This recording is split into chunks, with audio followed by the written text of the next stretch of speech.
बहनों की भी तवज्जो चाहता हूं। हुस्न की नुमाइश करने वाली मेरी बहन, लंबे बालों पर गुरूर करने वाली मेरी बहन, बगैर दुपट्टे के घर से निकलने वाली मेरी बहन, तुझे हो क्या गया है? जिस खुदा ने हुस्न दिया उसी खुदा के गजब को चैलेंज कर रही है। मगर याद रखना, जराइम कितने करोगे, कब तक करोगे? जब तक रूह का रिश्ता जिस्म से जुड़ा हुआ है तब तक तुम्हारा ये गुनाह का मामला रहेगा, लेकिन एक दिन तो वो जरूर आना है। रूह का रिश्ता जिस्म से जल्द टूट जाना है। कहां गई वो औरतें जो चंदन और दूध से गुस्ल करती थी? इसी हिंदुस्तान की जमीन पर ऐसी औरतें पैदा न हुई थी जिनके लिए रोजाना हमने तारीख में, बहुत पढ़ा लिखा तो नहीं लेकिन हमने तारीख में उन औरतों का जिक्र बहुत कसरत से पढ़ा है।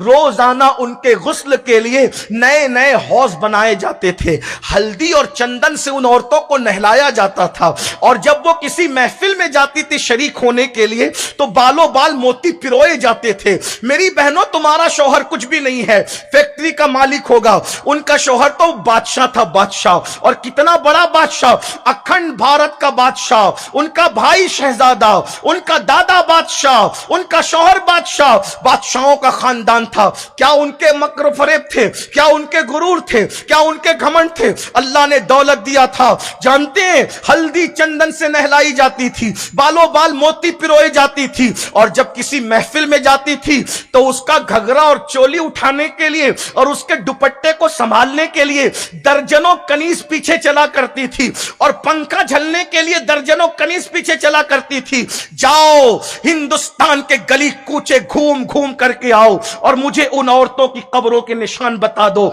कहां सो रही है जिसे हल्दी और चंदन से नहलाया जाता था? कहां सो रही है जिसको बालों बाल मोती पिरोए जाते थे? मेरी बहनों, उनकी हड्डियां तक पिघल गई है, हड्डियां, कब्रों का निशान भी बाकी नहीं। ये तो हम लोगों का एहसान है कि इबरत के लिए उनका जिक्र करते हैं, वरना कोई झूठे मुंह भी उनका जिक्र करने के लिए तैयार नहीं। ये इबरत नहीं है तो और क्या है? अरे तुम्हारी खूबसूरती की हैसियत क्या है? तुम सिर्फ पाउंड्स का पाउडर लगाकर घमंड कर रही हो। वो हल्दी और चंदन से, पीवर दूध से नहाती थी। अल्लाह अकबर!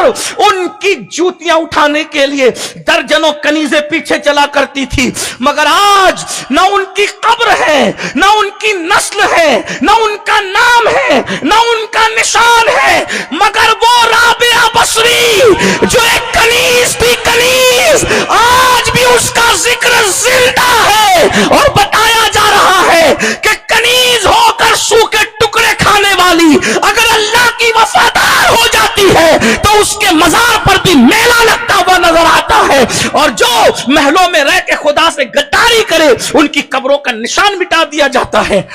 दौलत पर घमंड करके कुदरत के गजब को चैलेंज करने वालों, याद रखना, जब जवानी में कोई पाप करता है तो अल्लाह उस पे इतना दर्दनाक बुढ़ापा मुसल्लत करता है कि वो भीख भी मांगे तो कुदरत किसी को भीख देने की तौफीक नहीं देती।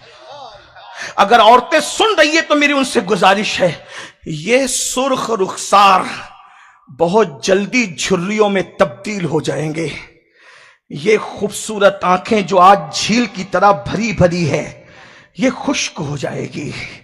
ये बाल जिनकी नरमी पर सुंबुल के पौधे इसलिए कुदरत जालिमों को पहले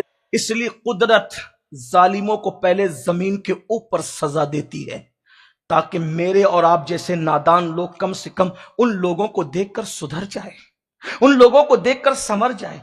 और अगर नौजवान लड़के ताकत और कुव्वत पर घमंड कर रहे हैं तो याद रखो, कुदरत के हाथ में सबकी चोटी है।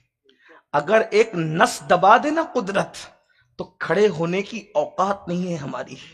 हमने बड़े बड़े पहलवानों को लकड़ी का सहारा लेकर के चलते देखा है। किस पर घमंड करता है इंसान, किस पर गुरूर करता है इंसान?